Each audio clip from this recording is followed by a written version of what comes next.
Hello mentors, welcome to another year of our Power of Two mentor program for the full-time MBA students. Want to welcome you again for those of you who've been giving your time for many years, and also welcome our new mentors. This program has been going on for a long time, and the mission of the program is really to give our students career guidance.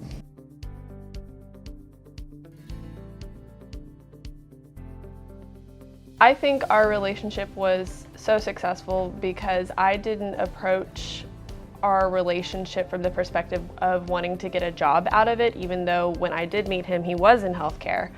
I looked at our relationship as an opportunity to gain wisdom about different types of working environments and the ability to gain knowledge about what I wanted to do with my future career.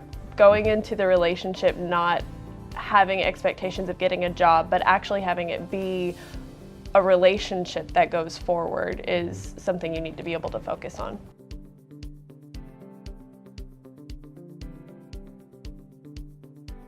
I've continued to be an MBA mentor because I get a tremendous amount of value out of this program. I think that there's something inherently wonderful about the opportunity to meet some of the top young talent in the DFW area that are coming through the Jindal MBA program.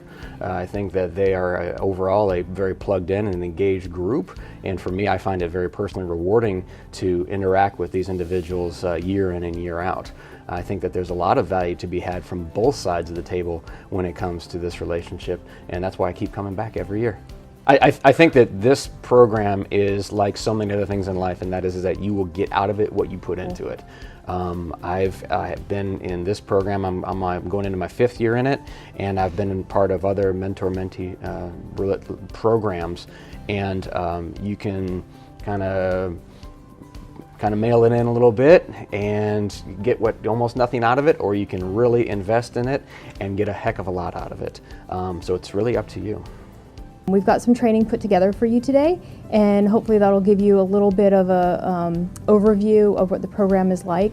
I do want to remind all of you and tell the new mentors that it's important that we be a part of this process too. So as the program goes on, we don't necessarily hear what's going on between the student and the mentor.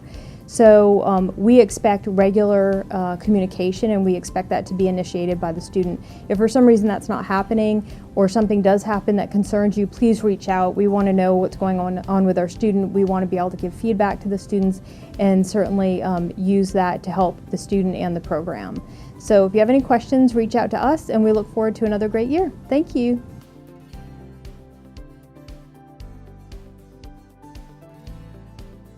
So my goal when I go to any type of networking event is to meet at least 5 different people, and not just meet them, go, hey, howdy, how you doing? My name's Bonnie. But I like to actually try to get to know them and to try to come away with a better feeling of who they are, what they do, would they potentially be a good fit for me in a mentor-mentee relationship.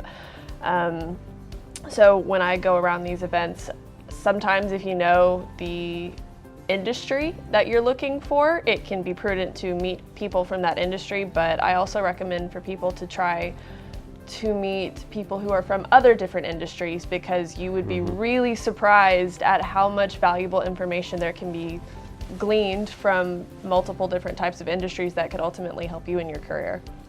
Absolutely. I mean, when it comes to any networking event, maximizing the number of quality interactions that you have is paramount.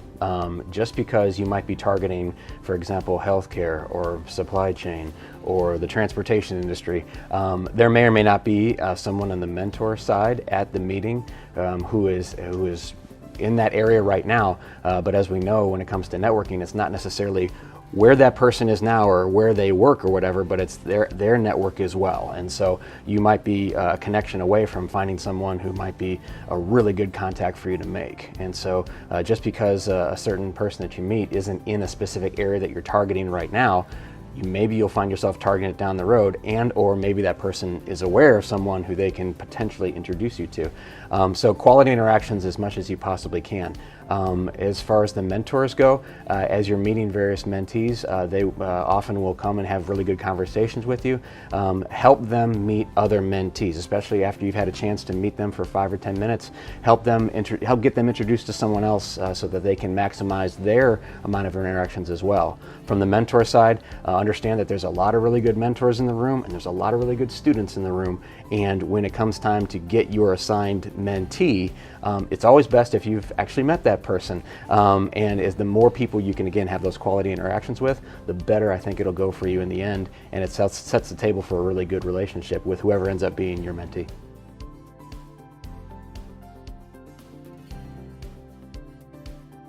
This whole process, going through the program, going through the whole recruiting process is very transformational for me, at least, just for the last couple of years, where I'm trying to figure out what I actually want to kind of focus on. And initially I'll come in thinking maybe marketing, maybe consulting, whatsoever, and definitely looking to compliance because that's more in line with my professional background from the legal practice.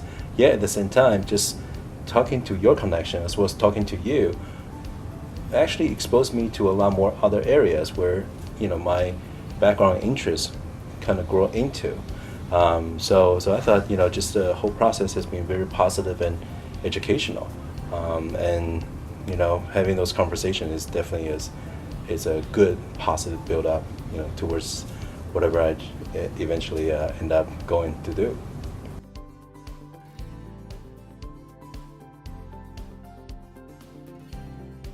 Well, so I'll talk about our second meeting. Sure. So I liked our second meeting a lot better because it was at IHOP. Yes. So I'm a bacon and eggs kind of guy, and so I like that environment a lot better. Yeah, Starbucks was great. I was just impressed with Mark. He's a little bit older for the typical grad school student like me, so he's juggling a family while he's improving his skill set, which I really respect. And also, he's already a professional. He already has a JD and is doing great work and wants to move that expertise into the business environment. So I loved everything about Mark. He's a triathlete, and he also speaks as a Mandarin. Yes. Mandarin. Wow, I barely speak English. And it's incredible. So Mark is already a professional. So I just had a lot of respect for him as a person. And so our cadence was probably we met in person, every few months or every couple months. And it was a little bit more in the beginning. We also leveraged LinkedIn a lot. We would talk a lot through LinkedIn. Right. And we would talk through his resume and some of the things he wanted. And I think the way it kind of worked was we got to know each other. That's important to me. I like to know the person I'm dealing with. What are their strengths and weaknesses? What are their interests? And then try to help them where they want to go. And it really worked out nice because one of Mark's interests was in compliance. And so some of my friends in previous jobs have moved on to other things. And so really I was not in that space. I sort of was in that space with network regulatory. But one of my friends from that job from 12 years ago went to Toyota, who actually did the job that Mark wanted. And so it was great to be able to make that link for him. I was really excited that they got to connect.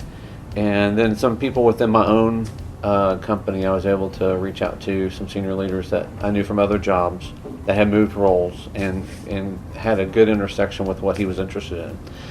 And whether or not any of those connections really work out, the main thing is, I think a lot of times the way you're successful is the number of chances you take. So you just have to have multiple tries. Very rarely is somebody going to find that job the first time. That is rare. And so anything I think a mentor can do to increase the number of exposures that person has to their network and to other opportunities, the better.